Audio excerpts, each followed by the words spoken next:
পটল খেতে আমরা বেশিরভাগ সব মানুষই ভালোবাসি, তবে এরকম যদি একটা পদ থাকে তাহলে গরম গরম ভাত এক থালা নিমেষেই উড়ে যাবে।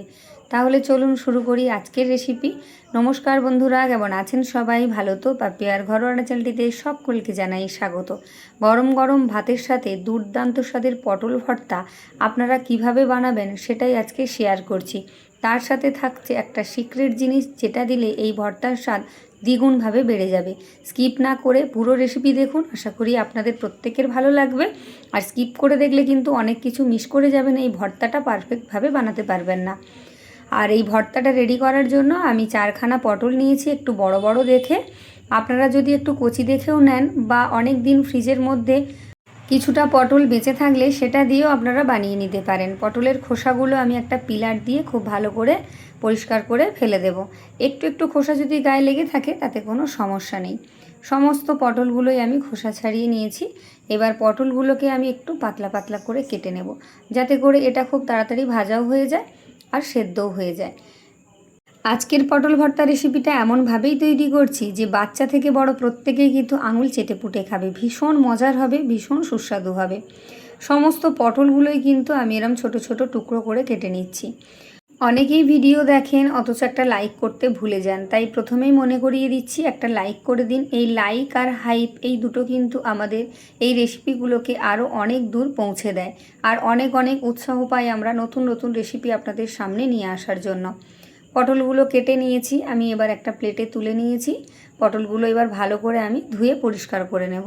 আর নিয়েছি এখানে আমি 2খানা মিডিয়াম সাইজের পেঁয়াজ। পেঁয়াজগুলোকে আমি ছোট ছোট টুকরো করে কেটে নিচ্ছি। আপনারা পটলের পরিমাণ যদি বাড়িয়ে নেন তাহলে সেক্ষেত্রে পেঁয়াজের পরিমাণটাও বাড়িয়ে নেবেন, আর যদি কমিয়ে নেন তাহলে পেঁয়াজটার পরিমাণও কমিয়ে নেবেন। এই ভর্তাতে খুব বেশি পেঁয়াজের প্রয়োজন নেই। পেঁয়াজগুলো কেটে এক সাইডে রেখে দিয়েছি। এবার নিয়ে নিয়েছি 8-10 কোয়া রসুন। রসুনগুলোকেও আমি একদম ছোট ছোট করে কুচি করে কেটে নিচ্ছি, যাতে এগুলোও তাড়াতাড়ি ভাজা হয়ে যায় আর সেদ্ধ হয়ে যায়।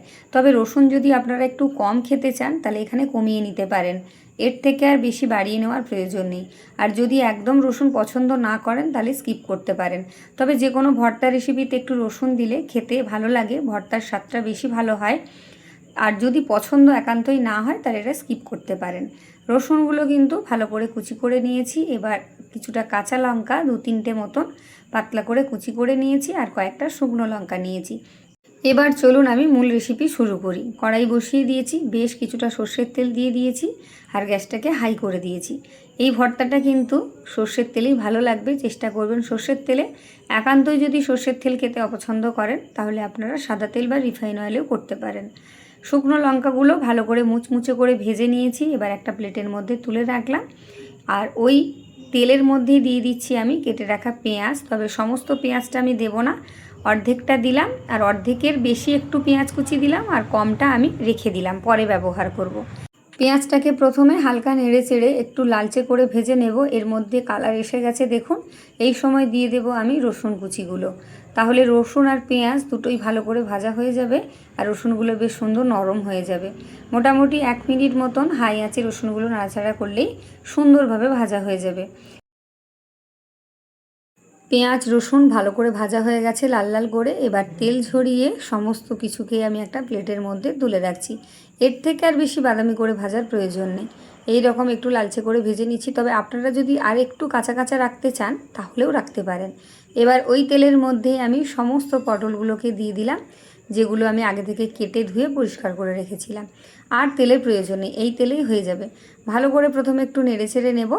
অনেকেই পটল ভর্তা করার সময় সেদ্ধ করে নেয়। সেদ্ধ করে নিলে কিন্তু পটলের যে টেস্টটা সেটা পাবেন না, অনেকটা জলসা জলসা হয়ে যাবে, সেক্ষেত্রে কিন্তু খেতে ভালো লাগবে না। তাই পটলের ভর্তা তৈরি করতে গেলে কিন্তু পটলটা ভালো করে ভেজে নিতে হবে। আমি দিয়ে দিলাম পরিমাণ মতো নুন আর হাফ চামচের একটু কম হলুদের গুঁড়ো।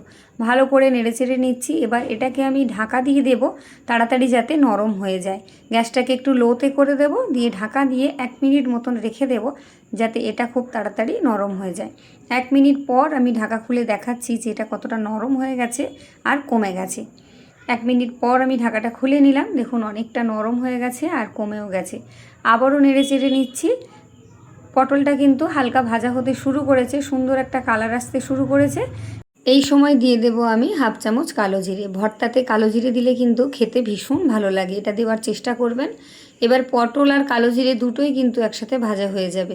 লো আঁচে 2-3 বার ঢাকা দিয়ে পটলগুলোকে কিন্তু খুব সুন্দর করে ভেজে নিয়েছি, আর বেশ সুন্দরভাবে কিন্তু নরমও হয়ে গেছে। এই দেখুন খুব সুন্দরভাবে সেদ্ধ হয়ে গেছে। এবার পটলগুলোকে আমি তুলে নেব। দেখুন তেলটাও যা দিয়েছিলাম একেবারে মাপের মাপ হয়েছে, একটুও তেল বেঁচেনি আর কমও পড়েনি।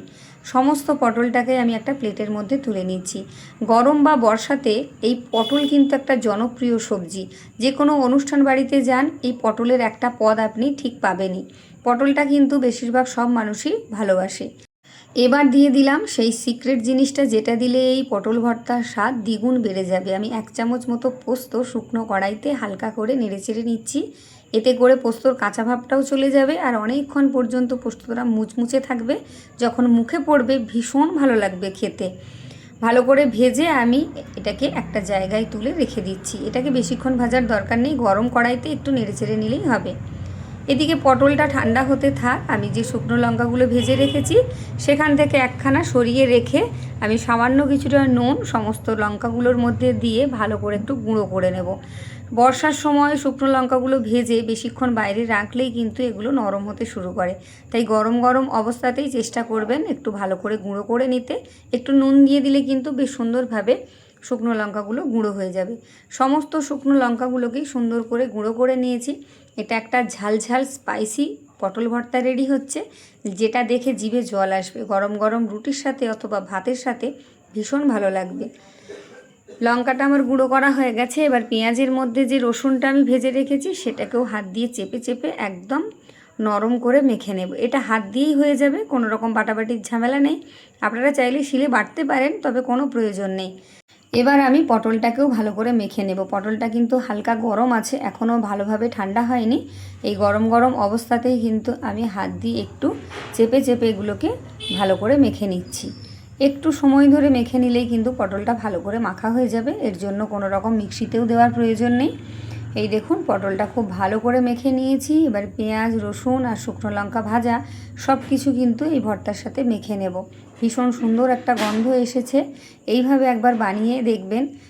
আমি কথা দিচ্ছি এটা প্রত্যেকে চেয়ে চেয়ে খাবে। আর এই রকম নিত্য নতুন রেসিপি দেখতে হলে যারা আমার চ্যানেলে প্রথমবার রেসিপি দেখছেন, যদি ভালো লাগে তাহলে অবশ্যই চ্যানেলটা সাবস্ক্রাইব করে পাশে থাকা বেল আইকনটি প্রেস করে অল করে রাখবেন। আমার ভিডিও নোটিফিকেশান সবার আগে আপনার কাছে পৌঁছে যাবে। আর যদি আরও বেশি ভালো লাগে তাহলে সবার মধ্যে একটু শেয়ার করে দেবেন, আত্মীয় বন্ধুবান্ধব পরিজনদের মধ্যে, যাতে তারাও এরকম নিত্য নতুন রেসিপি দেখে বাড়িতে বানিয়ে খেতে পারে। এবার দিয়ে দিলাম আমি বাঁচিয়ে রাখা সেই কাঁচা পেঁয়াজ আর কাঁচা লঙ্কা কুচিগুলো দিয়ে আবারও একটু ভালো করে মেখে নিচ্ছি। যারা এতক্ষণ আমার ভিডিও দেখে আমার সাথে আছেন তাদেরকে অসংখ্য ধন্যবাদ। আমার নতুন বন্ধু এবং পুরনো বন্ধু প্রত্যেককে ধন্যবাদ।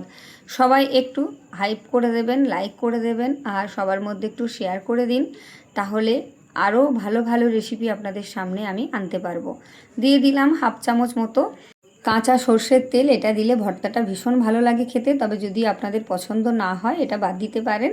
দেখুন ভর্তাটা একদম রেডি করে নিয়েছি, দেখতে ভীষণ সুন্দর লাগছে। এবার উপর থেকে দিয়ে দিলাম ভেজে রাখা পোস্তগুলো। এটা ভীষণ ভালো লাগবে, অবশ্যই দেবেন। দেখতেও যেমন সুন্দর লাগবে, লোভনীয় লাগবে আর খেতেও সুন্দর লাগবে।